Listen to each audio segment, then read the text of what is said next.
And our third step in metallurgy, हमने अभी जैसे 2 स्टेप पढ़ ली मेटलर्जी की, क्रशिंग ग्राइंडिंग करने वाली, उसके बाद फिर कंसंट्रेशन करने वाली मेथड्स हमने पढ़ी है, तो वो सेकंड स्टेप थी। जितनी भी कंसंट्रेशन मेथड्स थी जो 4 पढ़ाई है आपको, उसके बाद जो थर्ड स्टेप आती है मेटलर्जी की वो है हमारी कन्वर्जन ऑफ ओर, यानी कि अब हमको ओर को किस में कन्वर्ट करना है, मेटल ऑक्साइड में। अब मेटल ऑक्साइड में हम क्यों कन्वर्ट करते हैं, क्योंकि इजीली इसमें से हम क्या कर सकते हैं, मेटल को निकाल सकते हैं, मेटल को एक्सट्रैक्ट कर सकते हैं। इसीलिए जो हमारा जो मेटल है ऑक्साइड में उसको कन्वर्ट करना, चाहे वो किसी भी ओर से हमको मिलता है। तो अब हमको इसके लिए 2 प्रोसेस हम लोग काम में लाते हैं, एक है हमारी रोस्टिंग है और दूसरा है कैल्सिनेशन।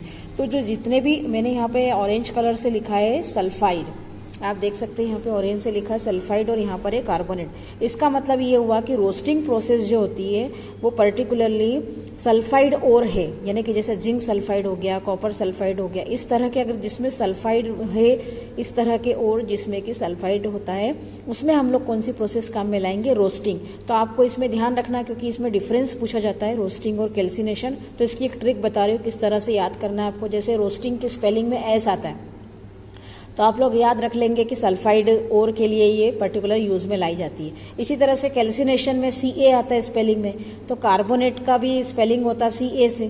तो आपको ध्यान रखना है कि कार्बोनेट अगर है किसी ओर में, ऐसा ओर जिसके अंदर कार्बोनेट हो, कार्बोनेट वाला हो, तो उसको हम कौन सी प्रोसेस काम में लाते हैं, उसके लिए कैल्सिनेशन काम में लाते हैं। अब रोस्टिंग क्या होता है और कैल्सिनेशन क्या होता है।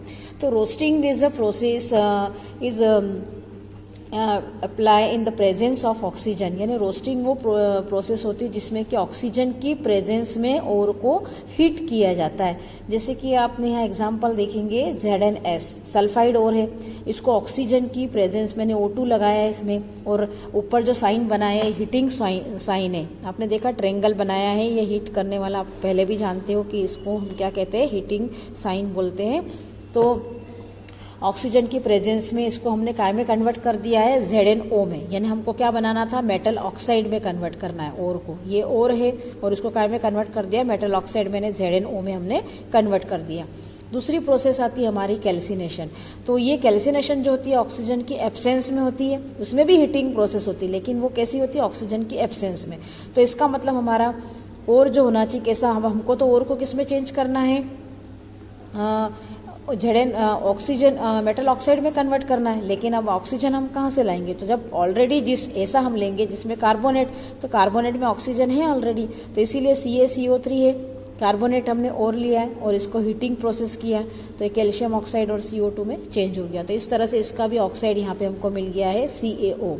तो हमारा मेटल ऑक्साइड में कन्वर्ट करना है रोस्टिंग प्रोसेस से और कैल्सिनेशन से। दोनों में हम मेटल ऑक्साइड में कन्वर्ट करते हैं, लेकिन एक को हम ऑक्सीजन की प्रेजेंस में और दूसरे को हम क्या करेंगे, ऑक्सीजन की एब्सेंस में हीटिंग प्रोसेस करेंगे। अब हीटिंग प्रोसेस करने से एक ये फायदा ये भी है कि अगर मेटल के अंदर इसमें ओर में अगर कोई मॉइस्चर भी है तो वो भी क्या हो जाता है, गर्म करने से आपको पता है कि अगर मॉइस्चर होगा तो क्या हो जाएगा, वो उसको हीटिंग करेंगे तो मॉइस्चर की जो इम्प्यूरिटी होगी वो भी क्या होती है, ऑटोमेटिकली निकल जाती है। Next step of fourth step of metallurgy is reduction of metal oxide. हमने थर्ड स्टेप में पढ़ा कि मेटल ऑक्साइड कैसे बनता है, यानी कि मेटल ऑक्साइड 2 तरह से बनता है। हम रोस्टिंग वाली प्रोसेस हम पढ़ चुके हैं, कैल्सिनेशन हम पढ़ चुके हैं। कैल्सिनेशन और रोस्टिंग से हमने उसको काय में कन्वर्ट कर लिया था, ओर को मेटल ऑक्साइड में कन्वर्ट कर दिया था। अब इस मेटल ऑक्साइड का आगे क्या होता है, तो आगे इसका होगा रिडक्शन, यानी कि अब इस मेटल ऑक्साइड से हमको किस में कन्वर्ट करना है, पर्टिकुलर जो मेटल हमको चाहिए उसमें हमको उसको क्या करना है, कन्वर्ट करना है। जैसे हमने लिया था CuO, हमारा मेटल ऑक्साइड कौन सा हो गया, CuO। तो ये रिडक्शन के लिए जो रिड्यूसिंग एजेंट काम में लाए जाते हैं, तो रिड्यूसिंग एजेंट कोई भी हो सकते हैं, या तो कोक कार्बन ले सकते हैं, कार्बन मोनोऑक्साइड लिया जा सकता है, या हाइड्रोजन ले सकते हैं। यानी इसके पीछे इसका लॉजिक ये है कि यानी इस CuO में से हमको क्या लेना है, अलग से कॉपर मेटल को अलग से लेना है। तो ऐसा कोई हमें रिड्यूसिंग एजेंट लेना पड़ेगा कि जो इस ऑक्सीजन को जो कार्बन है इस ऑक्सीजन से रिएक्ट करके क्या बना लेगा, CO बना लेगा, और ये कॉपर जो होगा वो अलग हो जाएगा। तो इस तरह से CuO+C, यानी सपोज अगर कोक लिया है तो बनेगा हमारा CO+Cu मेटल अलग हो जाएगा, इसी तरह से हमने CO में अगर CO लिया है तो CO भी बहुत अच्छा रिड्यूसिंग एजेंट का वर्क करता है, ये रिड्यूस कर देता है, तो हमें कॉपर मेटल मिल जाएगा और बाकी हमारा बन जाएगा यहाँ पर CO2 कार्बन डाइऑक्साइड बन जाएगा।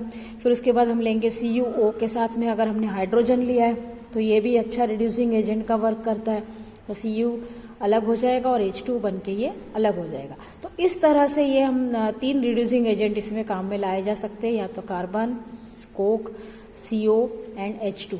तो इस तरह से मेटल ऑक्साइड को हम अगर कन्वर्ट कर देते हैं मेटल में तो उस प्रोसेस को कहा जाता है रिडक्शन ऑफ मेटल ऑक्साइड।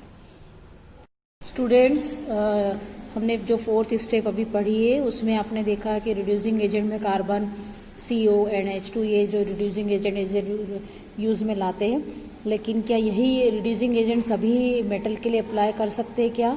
तो हमारा आंसर होगा नो, क्योंकि हम पर्टिकुलर जो मेटल है उनके लिए हम उसको अलग अलग तरह से यूज़ करेंगे। जैसे कि अब मैंने यहाँ पे नीचे नोट करके लिखा हुआ है ब्लू पेन से, तो कॉपर, Pb और Fe इनके लिए हम लोग सिर्फ CO और H2 इन्हें यूज़ में ला सकते हैं एज ए रिड्यूसिंग एजेंट, यानी अगर इनके ऑक्साइड होंगे तो हम इन्हें यूज़ में ला सकते हैं।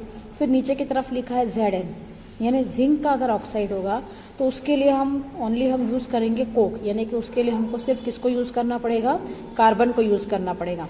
जैसे कि यहाँ साइड में एक इक्वेशन लिखी ZNO प्लस C, तो ZNO प्लस C तो हमारा बना CO प्लस Zn। तो इस तरह से ये हमारा इसमें Zn के लिए only we use coke as a reducing agent. अब हम लोग देखते हैं नीचे लिखा है सिल्वर, तो सिल्वर के लिए हम सिल्वर और Hg यानी मर्क्यूरी, ये दो ऐसे मेटल है जिनके लिए ये तो लेस स्टेबल रहते हैं, तो इसीलिए इनके लिए हमें रिड्यूसिंग एजेंट की कोई ज़रूरत नहीं, किसी भी रिड्यूसिंग एजेंट को हम यूज़ नहीं करते हैं। अगर इनके ऑक्साइड है तो we can not use, do not use any reducing agent. ये अपने आप ही क्या करेंगे, इनको हीट करेंगे तो इनमें से ऑक्सीजन निकल जाएगी और Hg और Ag जो होगा वो हमारा रिड्यूस हो जाएगा।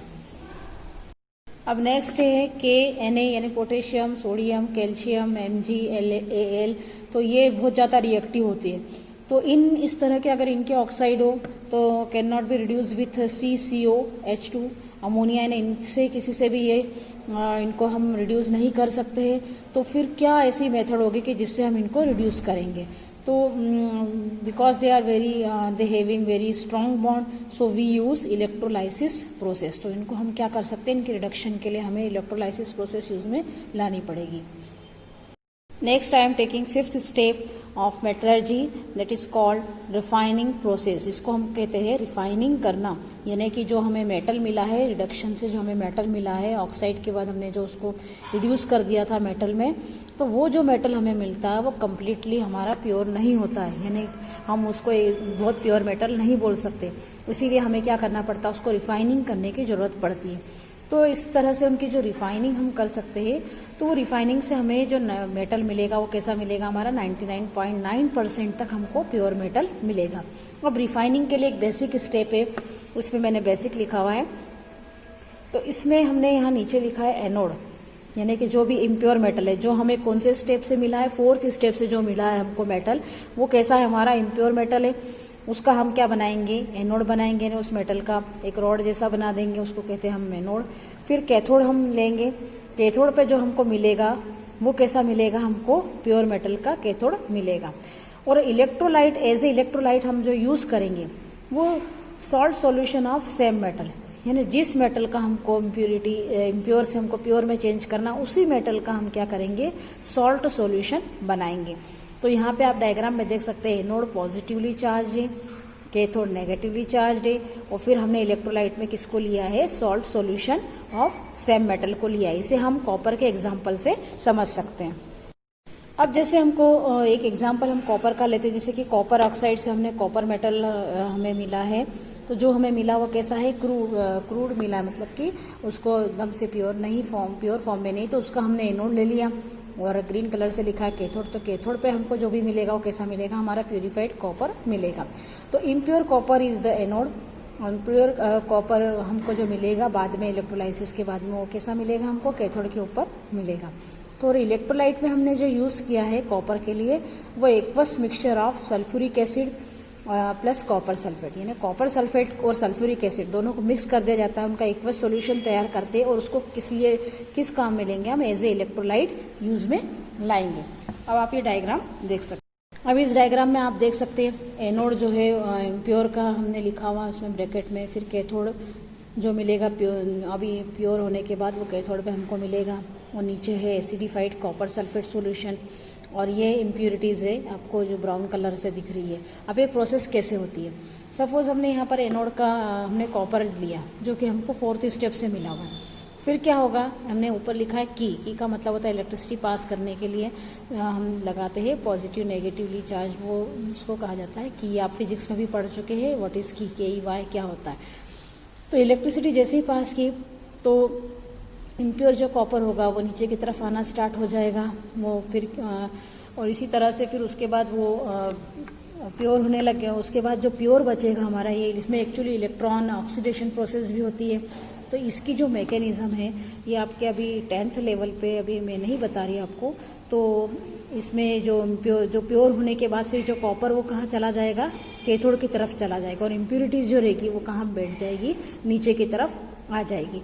तो अब इस प्रोसेस में क्या होता है, एनोड से निकलता जाता है वो कॉपर, और वो कहाँ पे जमा होता जाता है, कैथोड की तरफ जमा होता जाता है। तो इसीलिए जो एनोड होता है वो पतला होना शुरू हो जाएगा और कैथोड मोटा हो जाएगा, क्योंकि उसके ऊपर हमारा जो प्योर मेटल है यानी कि कॉपर वो उसके ऊपर जमा हो गया। तो आप ये सिंपल वे में इसको समझ सकते हैं। और इसी तरह से हमने यहाँ पे एज ए इलेक्ट्रोलाइट किसको लिया है, एसिडिफाइड कॉपर सल्फेट सॉल्यूशन लिया है।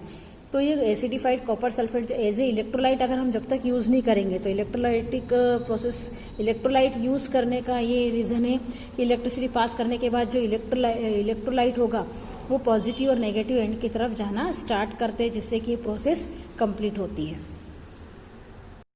इस तरह से हमारी मेटलर्जी की पूरी प्रोसेस हमारी कंप्लीट हो गई है। और मेटलर्जी में किस तरह से first step, second, third, fourth और 5th स्टेप तक हमारा ये कंप्लीट प्योर मेटल तक हमारा ये जो जर्नी थी मेटलर्जी की हमारी यहाँ पे ख़त्म होती है।